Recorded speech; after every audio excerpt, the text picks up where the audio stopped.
All right, YouTube. 10 seconds. Now, I have no idea what to expect, but I'm excited. Let's see what she got.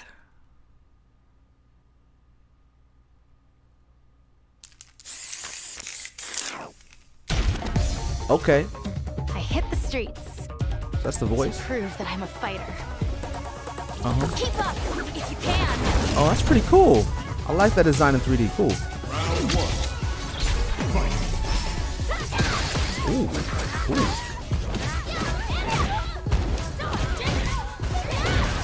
That's sweet. Just a little flip.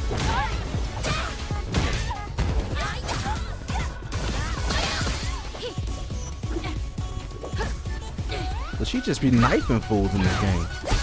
Oh, okay. Whoa. This is very different. What the heck? Oh, nah, bro. That's dirty. Okay, a little DP. Oh, it is a command flip. Okay. Oh. Extender. Command flip. Thing. Launcher. Yes, combo. Cool. Launcher. Whoa. Oh, with the Hurricane Rana at the end. With the Hurricane Rana.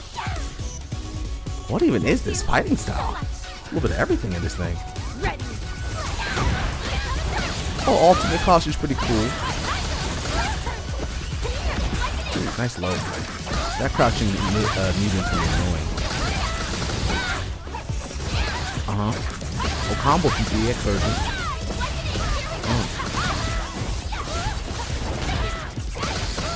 So she got the Yamcha going on with the thing. Oh. What is this? Is it install?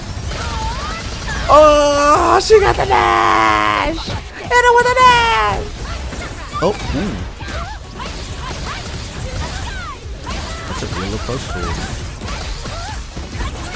Ooh, cross up. What even is this character?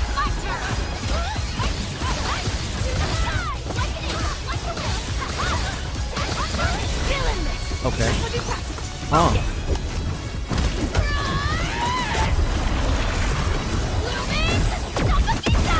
Oh, what? She Rasengans you. That sounded kind of cool. Oh, that's cool. So she gets her own little like, okay, her hair comes down. She's like a Hannah Montana. She got like a double life. August? Really? Right before Evo? Or right Evo weekend? That's what's up, man. Oh wait, no, when is Evo? When is Evo again? One sec. Hold up. Let me go back a little bit. When is Evo again? Evo is, I'm gonna Google that real fast, y'all. Evo date 2026. Oh, bruh. I am ridiculous. Evo is my birthday this year. Evo is taking place in June. Okay, well, that's fine. Dang. I'm used to Evo in August. That's cool, though. That means we won't have Tokon for Evo, but... Dang, that means Evo is like next weekend? What the heck? I'm old. Alright, but there's some cool stuff in here, like... I don't know, I guess what I like about her... Let's see, let's look at this again. First of all, the design is really cool. I like geese on characters in fighting games. I know that it ends up looking kind of samey, but I think that it just reminds you of where we're at. She's got the geese and the hand wraps, and it adds a level of seriousness to the character where I feel like this character has a harder edge and is thus more appealing to play. Like, even if you have alternate costumes where they're not, knowing that by default you're dealing with someone who is a trained martial artist, it's just a lot more interesting than even Kimberly's aesthetic, which I think is cool. But I do think it would be cooler if she had a more ninja-esque outfit as well. But yeah, that normal was crazy. That looks like a full, like a standing medium. Like, look at that. just the range on that went outside. That like whiff punished Kimberly's strongest poke. Like that standing medium kick is annoying as hell, and that joint just like whiff punishes it from way outside that range because she moves forward with it. And we've seen this mechanic. It reminds me of when they introduced Luke in 5, the forwards that move you forward. I mean the normals that move you. Like this is a moving normal. Look at where she starts the normal from, bro. I mean it's so fast to start up you can't even really. Oh gosh, I messed up. I don't clicked out of full screen. I'm using the mouse. That's how you know I'm old. There it is. So from like right here where her back foot is really kind of where it starts if you really think about it, because like from there she's all up in that hurt box, and now point blank range, and it looks cancelable too. I think that was a target combo. That was a target combo. That crouching low looks sick, man. That you've seen her use it a lot too. Sweep is fast. That was it looked like, hold up, did she cancel that sweep? That is a sweep for sure. That is a sweep. But then look, cancels the sweep, bro. So there's a cancelable sweep that goes into this command flip. And we've seen this flip through different variations. It looks like she could even spin the meter at the top so you can make a decision. But you see her later on, she'll spin the meter at the top, which is annoying. I love the standing medium, the jumping medium air to airs to get you the juggles. I think that's one of my favorite features about Street Fighter. It was really novel when I first got into the game and played Bison, because while it doesn't unlock a lot, it is an opportunity to make a hard read rather than to react. And I think the more opportunities to make hard reads in fighting games, the more fun it's going to be. Good cross up. I mean, that wasn't like ambiguously spaced, but because the move has a strong forward reach as well, those moves tend to make for really annoying cross ups.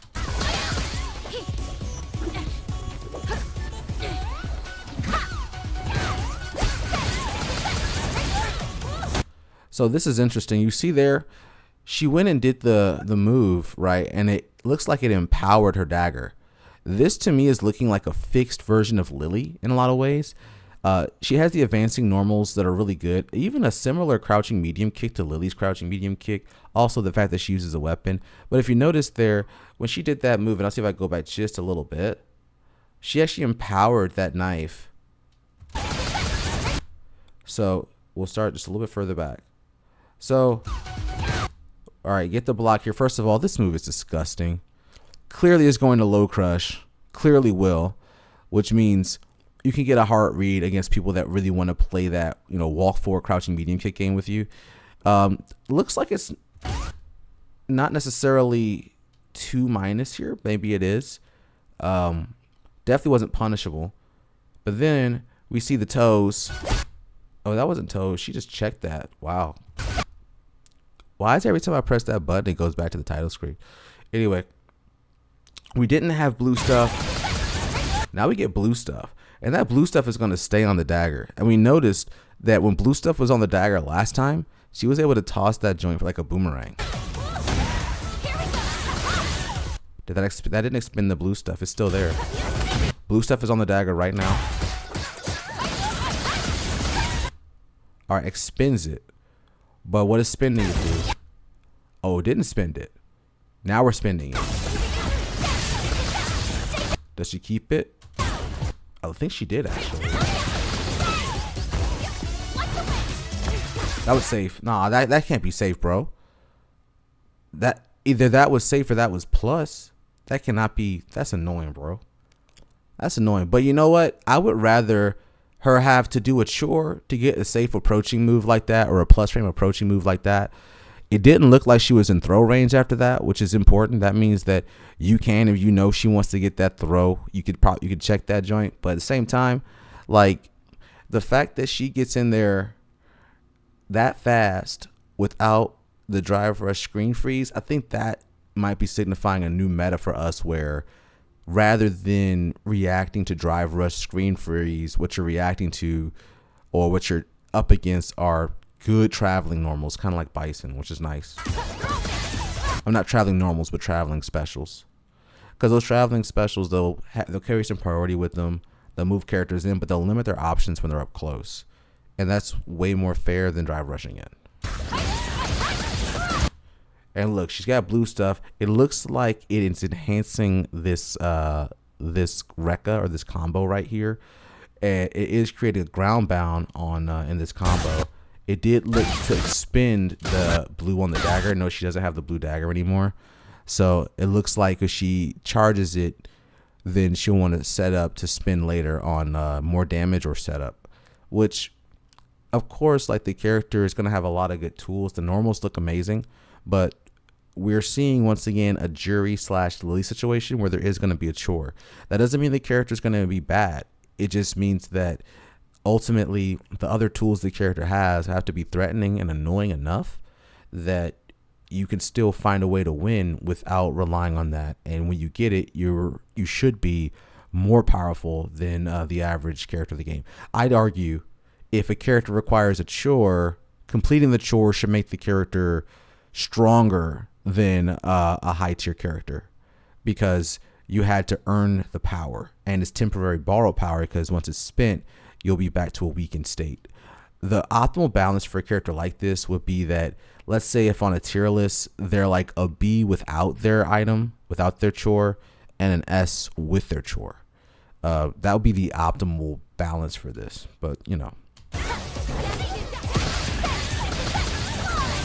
Okay, that was a bit of a launcher, looked like. Alright, now she has it. Hand's still empowered.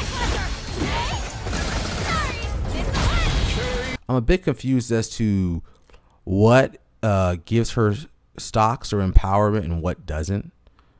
It looked at first like there was that first move that gives it to her, but then you saw that she EX boomerang bladed the joint and she kept it.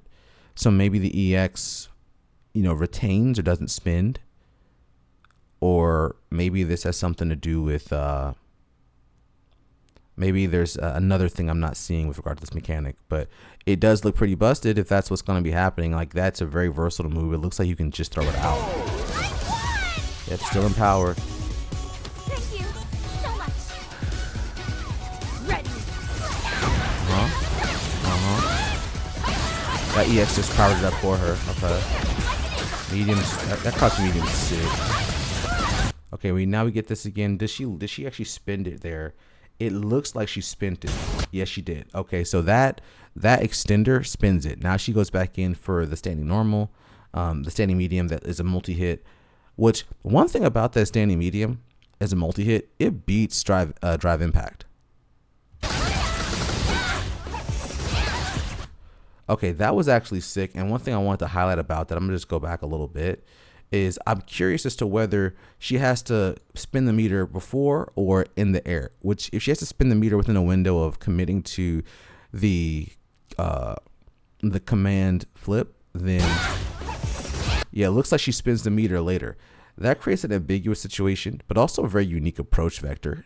One thing about Street Fighter 6 right now is that we don't have a lot of true dive kicks in the game. In fact, I haven't played in a long time, so I've missed several character reveals at this point. I would argue you don't have any true dive kicks in this game. So there aren't very many ways of adjusting your jump arc and being tricky in the air. I think that Capcom, after Street Fighter 4, has decided to never do a real dive kick again because it kind of negates the strike throw mix up close. But as an approaching move, I really like moves like this because they aren't without risk. They most of the time punish a committed action with an anticipated response. You can't just like react and do this, but at the same time, if you get a knockdown or a situation that doesn't usually allow for true Oki, then you can force some Oki, and in this case with a little bit of meter, which to me is a good way of keeping pressure on the opponent when this is obviously a mix-up character. I like that those tools exist. I think you actually need more rushdown in Street Fighter 6. It just has to be like creative and not just, corner strike throw mixes.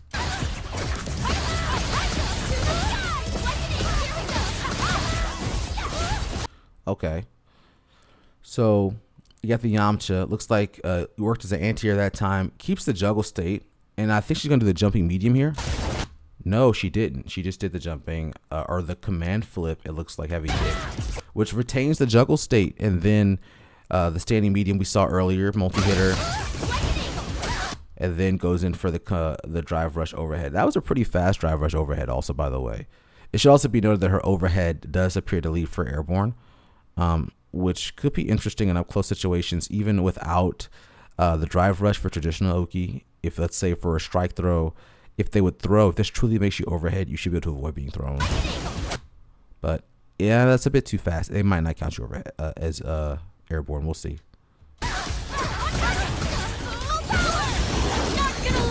Level 2. Okay, so we saw that, right?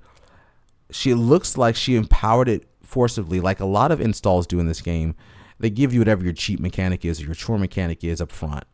And it seems that that's what this has done as well. You saw that in the animation, she clearly is empowering the blade here, probably for some sustained period of time where she can do busted things. We'll see how the application of that is. I didn't really pay attention when we first saw it. Okay, so that retained juggle state because remember we did an EX move that had a launch component. Before we didn't have follow up to that, but because we canceled level 2, we basically are 0 frame. And this was for that command low that we saw earlier, which may or may not be a low, but looked like a low. Either way, we also know that low typically was either safe or plus on block, which means that we're going to recover fast enough to probably convert off of this. Or not. Notice that last time we did that command low, we didn't do this option. Instead, we went towards a string of low buttons. Now we have blue flame or blue energy here, which to me signifies that this is an extension, and that I think is the actual benefit of the blue. Now that I think about it, I think that what she's getting are extensions to some of these moves. Basically, she's becoming Claudio. She's kind of Claudio, and so now that low has an extension here. I wonder if this will give like a juggle or ground bound state because the person's airborne.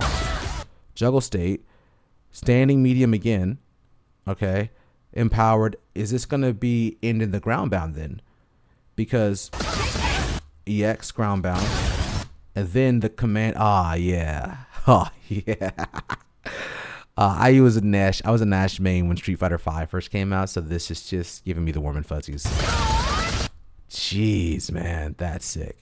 Just the satisfaction of doing that's going to be worth playing the character. But clearly it looks like she can only really do that when she's empowered or potentially when she has this install. We don't know yet.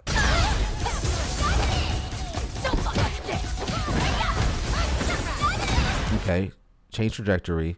Once again, because we don't have a true dive kick, right? This is really cool to see. How she changes her approach vector to avoid the move. Comes in. At this point, I'm assuming she's plus right here. They're showing us parry, which isn't a really good indicator. But assuming she's plus here because this aerial and bar was spent, and they're not gonna make you spend 2 bars and not be plus. So she's down here now.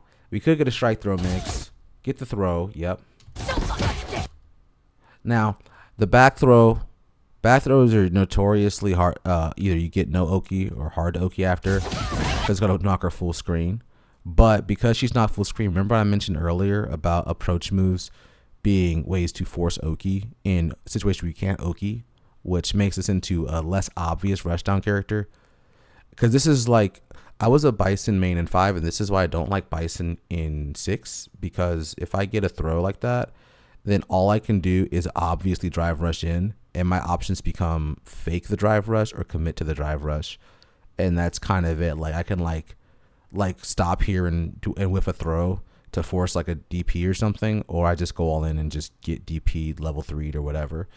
So like you don't, and then because of how they keep destroying Devil's Reverse every single game, I can't even do anything tricky with Devil's Reverse. It's like Devil's Reverse is the most honest move in the game. Meanwhile, this character gets literally like a good Devil's Reverse style move. Look, stops in the air.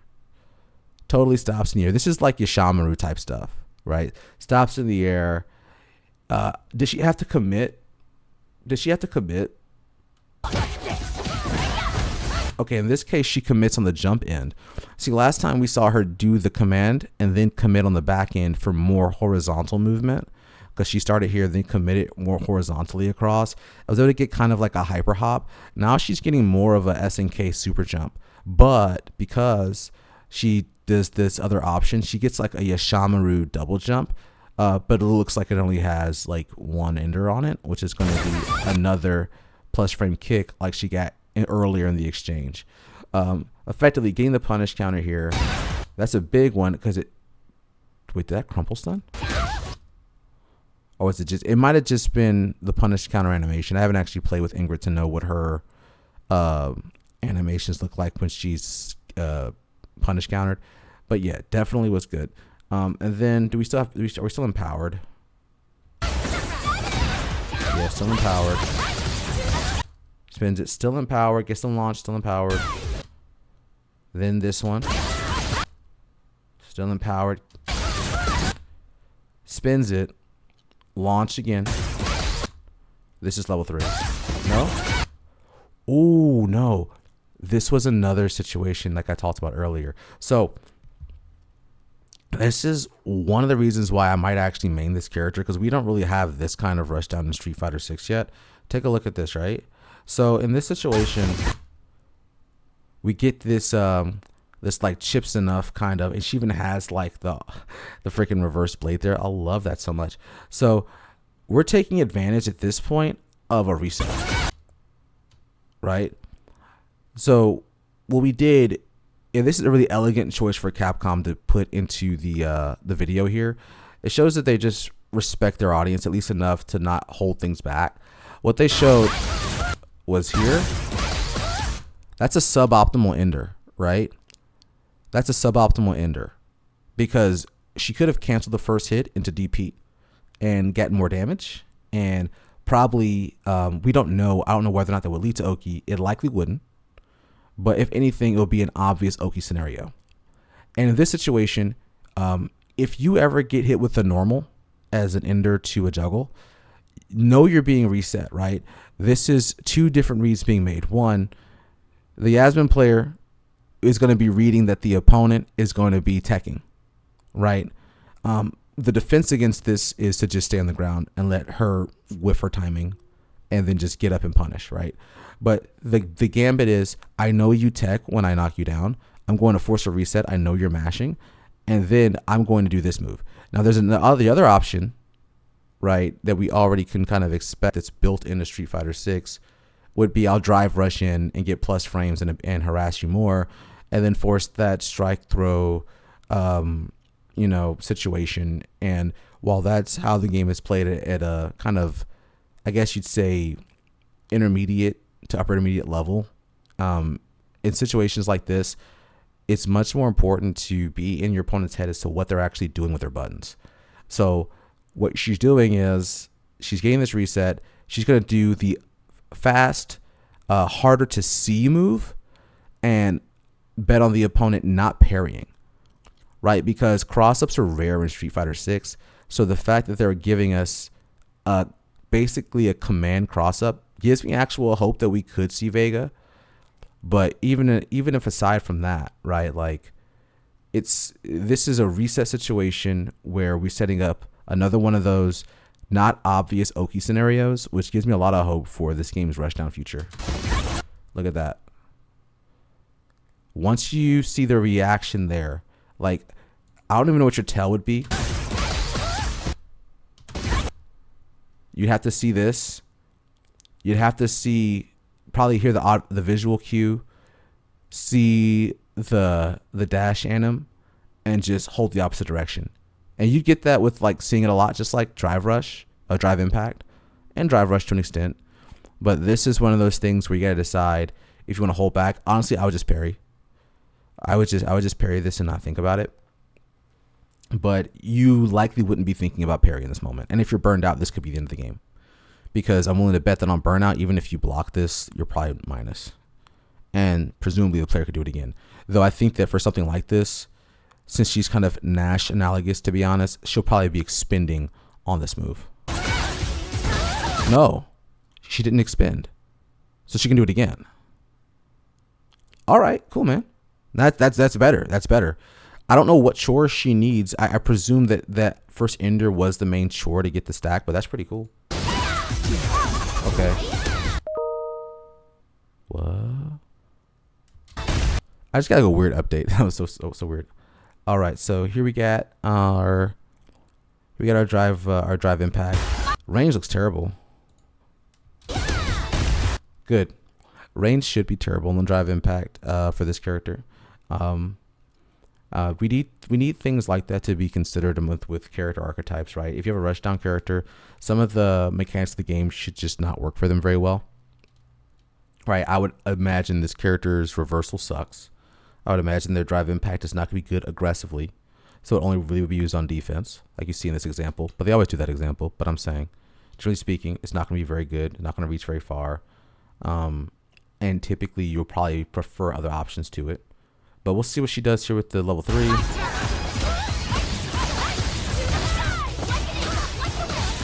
Okay. So we're seeing a lot of cool stuff. We're seeing that extension, but notice it didn't have the same blue frame particles before because it wasn't after the level 2. So perhaps the level 2 is a kind of super install that even goes beyond simply having the extension. Or we're just seeing the extended version of that move in general because we still don't have the data yet, and maybe we're saving this for the ender.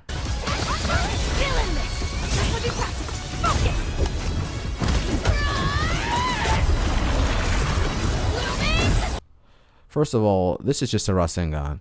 Like, this is just a Rasengan. I love a Rasengan. I grew up on Rasengans. Well, I didn't really grow up. I was like, 15. But yeah. Yeah, this is just a Rasengan. I do like the callback to Karin here. That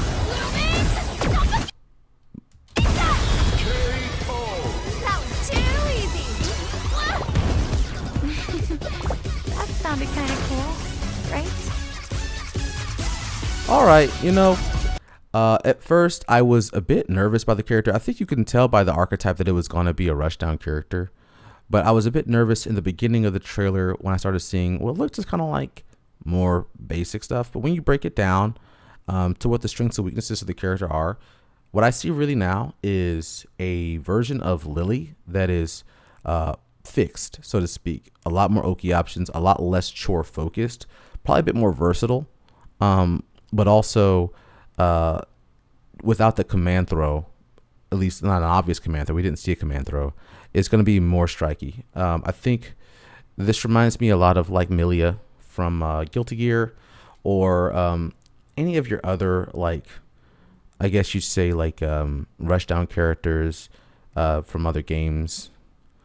I can't really think of a Street Fighter analogous character for this one because we typically don't have a lot of knives in Street Fighter except for like Cody, right? But I do get some Chips Enough vibes. I get like Chips Enough, Milia Rage. As far as changing jump trajectory, Yashamaru, because she doesn't have true dive kick. She changes trajectory with like some tricky stuff. A little bit of Bushinryu, right? The command flip that leads to aerial options. However, with no throw, another thing. I do think that one thing that's going to be interesting about this character is how the set play is going to work, because it seems like a lot of the defense is going to be around drive impact on cancelable moves and parrying. Drive impact on things that aren't cancelable and parrying. Because if any extender or approach thing isn't necessarily isn't safe, then you could probably DI some of that stuff. You could probably parry some of that stuff. It doesn't seem like it's too unobvious to not do it. But I do like the speed. They actually gave us a character that looks and feels fast. I think the best analogous to her in current Street Fighter 6 is probably Cammy. She's probably like a combination of Cammy and Lily, which sounds like a lot of fun. But yeah, guys, that was Yasmine, y'all.